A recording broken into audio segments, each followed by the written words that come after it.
पांचजन्य विशेष में आपका स्वागत है। भारत में प्रतिबंधित कट्टरपंथी संगठन पॉपुलर फ्रंट ऑफ इंडिया यानी पीएफआई जो 2047 तक भारत को गजवाए हिंद यानी एक इस्लामिक राष्ट्र बनाने की साजिश रच रहा था, उसकी विदेशी फंडिंग को लेकर एनआईए ने एक बड़ा खुलासा किया है। एनआईए ने यह बताया है कि पीएफआई के कट्टरपंथियों को भारत में संयुक्त अरब अमीरात यानी यूएई से हवाला के माध्यम से करोड़ों रुपए की फंडिंग की जा रही थी। इस पैसे का उपयोग हिंसा के लिए हथियार और गोला बारूद खरीदने के लिए किया जाना था। आपको याद दिला दें कि जुलाई 2022 में बिहार के फुलवारी शरीफ से पकड़े गए पीएफआई के जो एक्टिव मेंबर्स थे, उन्हीं की जांच के दौरान एनआईए को ये सारी जानकारी मिली है, जिसके आधार पर छापा मारकर पीएफआई से जुड़े 5 आरोपियों को पकड़ा गया है। इनके तार बिहार से लेकर केरल और कर्नाटक तक फैले थे। इनमें मोहम्मद सिनान, सरफराज नवाज, इकबाल और अब्दुल रफीक को कर्नाटक से, जबकि आबिद केएम को केरल के कासरगोड से गिरफ्तार किया गया है।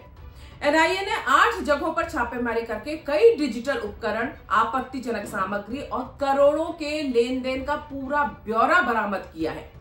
इसमें दुबई और अबू धाबी से अवैध तरीके से करोड़ों रुपए के लेन देन के सबूत मिले हैं। हालांकि पीएफआई को सितंबर 2022 में भारत सरकार ने बैन कर दिया था, लेकिन पकड़े गए ये 5 आरोपी अभी भी पीएफआई के एक्टिव मेंबर्स थे और उसके लिए काम कर रहे थे। और इनका काम क्या था? इनका काम था देश के बाहर से फंड इकट्ठा कर उसे पीएफआई के नेताओं और कैडर तक पहुंचाना, जिससे ये भी साबित होता है कि बैन लगने के बाद भी पीएफआई भारत विरोधी हरकतों को अंजाम देने की कोशिशों में लगातार लगा हुआ है और पैसों की मदद यूएई से हवाले के जरिए की जा रही है। सितंबर 2022 में बिहार के फुलवारी शरीफ में छापेमारी करके पीएफआई के सदस्यों को जो पकड़ा गया था, जिनके पास जो मिला था वो काफी चौंकाने वाला था। वो था विजन 2047 के डॉक्यूमेंट्स, जिसमें 2047 तक किस तरह चरणबद्ध तरीके से भारत को गजवाए हिंद यानी इस्लामिक राष्ट्र बनाना है, उसका पूरा रोड मैप था। इसमें उनकी योजना मुस्लिमों को कट्टरपंथी बनाना, हिंदुओं को कायर बताकर उन पर पूरी तरह से हावी होना, भारतीय संविधान को शरीयत कानून में बदल देना, हिंदुओं का नरसंहार करना और भारत को एक इस्लामिक राष्ट्र में बदल देने का एक पूरा प्लान था, जिसे विस्तार से लिखा गया था। एनआईए सूत्रों की माने तो बैन होने के बाद भी पीएफआई के कट्टरपंथी सदस्य अभी भी सक्रिय हैं और अपनी गतिविधियां जारी रखे हुए हैं। जांच एजेंसी के अनुसार पीएफआई के सबसे ज्यादा सक्रिय सदस्य केरल में हैं। दिसंबर 2022 में भी एनआईए ने केरल में 56 ठिकानों पर छापेमारी की थी। तब एनआईए ने केरल के कोच्चि में एक विशेष अदालत में अपने बताया था कि पीएफआई के कुछ नेताओं के आईएसआईएस और अलकायदा जैसे आतंकी संगठनों से संबंध हैं और इसके कई सरगना इस्लामिक स्टेट और अलकायदा के संपर्क में भी थे। साथ ही ये पीएफआई को नए नाम से शुरू करने की प्लानिंग भी कर रहे थे।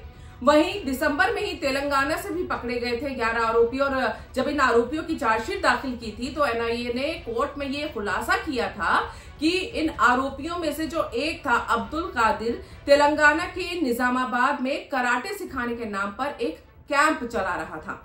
क्या था इस कैंप में? कादिर सहित ये जो सारे 11 आरोपी थे, ये प्रतिबंधित संगठन में मुस्लिमों की भर्तियां करते थे, उन्हें देश विरोधी बातें सिखाते थे। पीएफआई इन कराटे कैंप की आड़ में बड़ी फंडिंग कर रहा था और इसके लिए वो विदेशों से पैसे ले रहा था।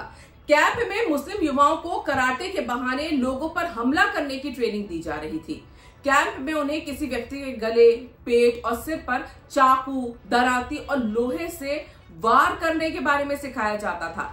गला काटने और बॉडी पार्ट को काटने की ट्रेनिंग दी जाती थी। उन्हें यह भी बताया जाता था कि आतंकी वारदातों को कैसे अंजाम दिया जाता है।